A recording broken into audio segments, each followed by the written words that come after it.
এনে ধৰণৰ ফুলা কচুৰি মই ঘৰতেনো কেনেধৰণে বনালোঁ চাওঁ আহকচোন ফ্ৰেণ্ডছ। প্ৰথমতে মোৰ চেনেলৰ অন্য এটি ভিডিঅ'লৈ আপোনালোকক সকলোকে স্বাগতম জনাইছোঁ। আহকচোন ভিডিঅ'টোৰ মাজলৈ যাওঁ।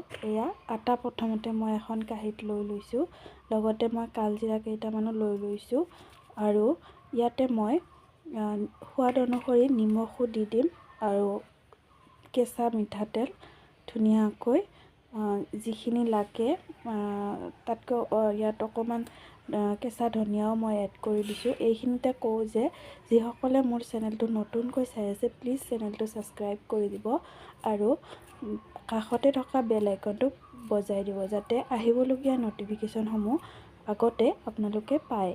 আৰু যদি মোৰ ভিডিঅ'টো চাই ভাল লাগে তেন্তে লাইক এটা কৰি দিব। এয়া দেখিছেনে, মই নিমখো দিলোঁ আৰু কেঁচা মিঠাতেল দি মই এইখিনি ভালদৰে সানি ল'ম, যাতে মিশ্ৰণটো মুৰমুৰীয়া টাইপৰ হয়। আৰু যেনেধৰণে নিমকি বনায় ঠিক তেনেধৰণে মই ডোটো ফাৰ্ষ্ট বনাই ল'ম আৰু এনেকৈ অলপকৈ পানী দি মই গোটেইখিনি মিক্স কৰি ল'ম আৰু ডোটো বনাই ল'ম। দেখিছেনে ডোটো ধুনীয়া ছফ্ট হৈছে। আৰু এফালে এখন কেৰাহীত মই মগু দালি কেইটামান ভাজি ল'ম, ধুই লৈছোঁ ধুনীয়াকৈ। এইটো মচুৰ দালি থাকিলে মচুৰ দালিও দিব পাৰে, মই মগু দালিয়ে দি দিছোঁ আৰু ভাজি ধুনীয়াকৈ মিক্সিত মই গুড়ি কৰি ল'ম। যিহেতু কচুৰিৰ ভিতৰত দাইল দিয়াই হয়, দাইল গুড়ি কৰি দিয়া হয়, সেয়েহে ময়ো এইটো মিশ্ৰণটো দি দিছোঁ। ইয়াত এটা নতুন বস্তু মই এড কৰিম, কৈ থাকিব মই নতুন বস্তু মই কি এড কৰিম, যিটো ষ্টাফিং তাত।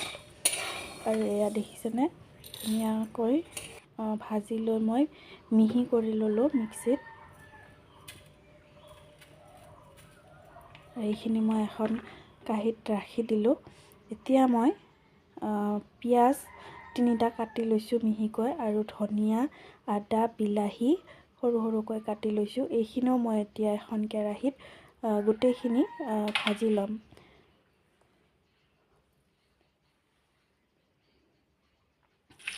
পিঁয়াজখিনি ৰঙচুৱা নহ'লেও কথা নাই, তাৰ যিটো কেঁচা গোন্ধ সেইখিনি যোৱালৈকে আপোনালোকে ভাজি থাকিব পাৰে। মই কেঁচা গোন্ধটো যোৱালৈকে ভাজি আছোঁ। ইয়াত সৰুকৈ কাটি লোৱা যিখিনি আদা আছিলে সেই আদাখিনিও দিয়া হৈছে। আপোনালোকে পাৰিলে নৰসিংহৰ পাতো দিব পাৰে, মই পাহৰি গ'লোঁ দিবলৈ।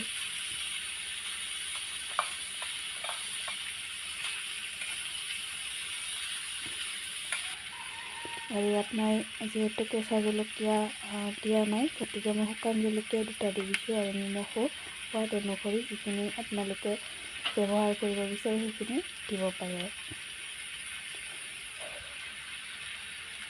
এয়া বিলাহীখিনি যিখিনি মই কাটি লৈছিলোঁ সৰুখিনি, সেইখিনিও মই পানীটো ইয়াৰ নেৰালৈকে ভাজি ল'ম। আৰু দেখিছেনে ধুনীয়াকৈ ভাজা হৈ গ'ল আৰু এইখিনিও মই মিক্সি এটাত গুড়ি কৰি ল'ম।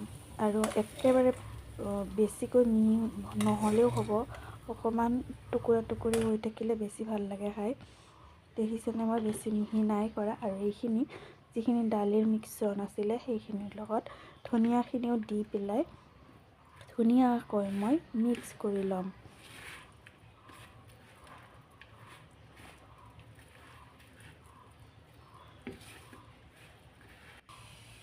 আৰু এয়া দেখিছেনে ইমান ধুনীয়া এটা মিশ্ৰণ হৈছে।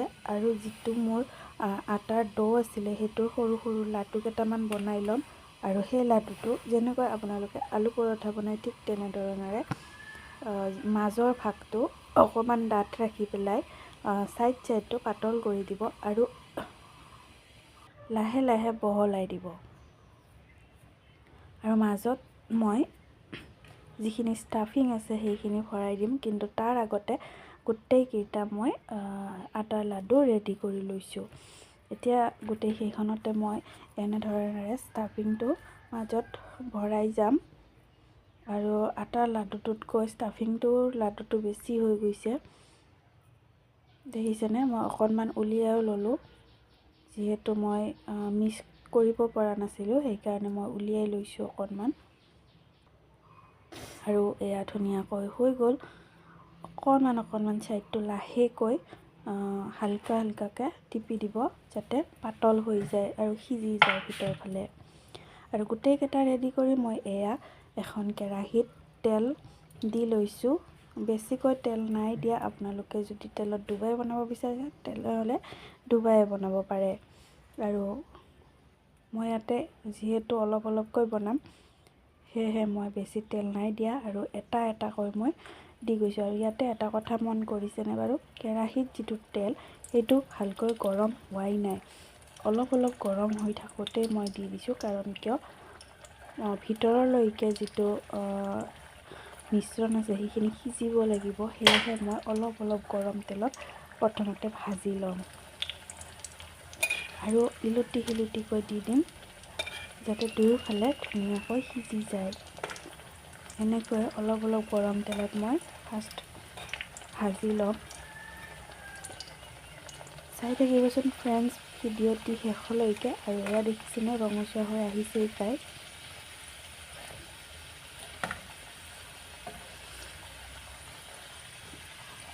আৰু চাওক কি ধুনীয়াকৈ ৰঙচুৱা হৈ আহিছে আৰু ফুলিও আহিছে। আৰু এতিয়া এইখিনি হৈ গৈছে, মই এতিয়া এখন প্লেটত গোটেইকেইটা উঠাই ল'ম। ফ্ৰেণ্ডছ আপোনালোকে এনেধৰণেৰে বনাই চাবচোন, খুবেই ভাল লাগে খাই। আৰু এতিয়া মই গোটেইকেইটা উঠাই লোৱাৰ পিছত যিকেইটা বাকী আছিলে সেইখিনিও এই তেলখিনিত বহাই ল'ম। আৰু দেখিছে কি ধুনীয়া ফুলি গৈছে। আৰু এইফালে চাওঁ আহকচোন ভালদৰে হৈছেনে নাই। ওপৰটো বঢ়িয়া মচমচীয়া টাইপৰ হৈ গৈছে, এয়া দেখিছেনে। আৰু ভিতৰটো হৈ গৈছে প্ৰায়, আৰু মিশ্ৰণটো সঁচাকৈ ধুনীয়া লাগিছে চাই পেলাই। আৰু এয়া মোৰ ৰেডি